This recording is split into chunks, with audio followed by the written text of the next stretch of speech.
Naruto Uzumaki. Au début, personne ne croyait en lui.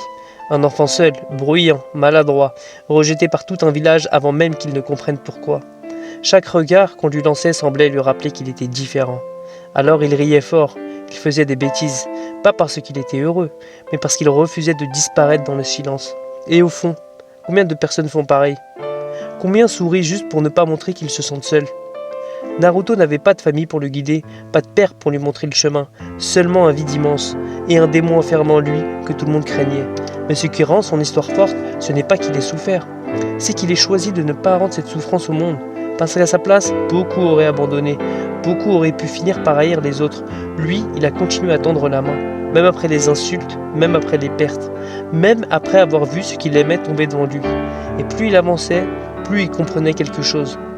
La vraie force ne vient pas seulement du pouvoir, elle vient de la capacité à rester humain quand la vie essaie de te briser. Naruto voulait devenir Hokage. Au début, les gens pensaient que c'était un rêve ridicule. Mais pour lui, ce n'était pas juste un titre. Il voulait être reconnu.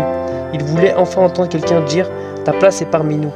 Et honnêtement, qui n'a jamais voulu ça au fond? Puis, il y a eu Sasuke Uchiwa, son rival, son frère de cœur.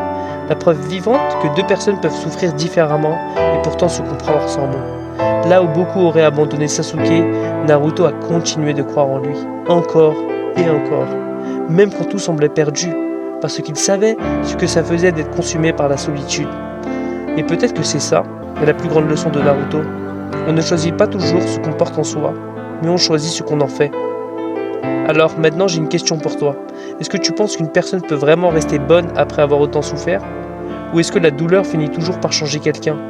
Et toi, si tout le monde t'avait rejeté depuis ton enfance, est-ce que tu serais devenu comme Naruto ou plus comme Sasuke?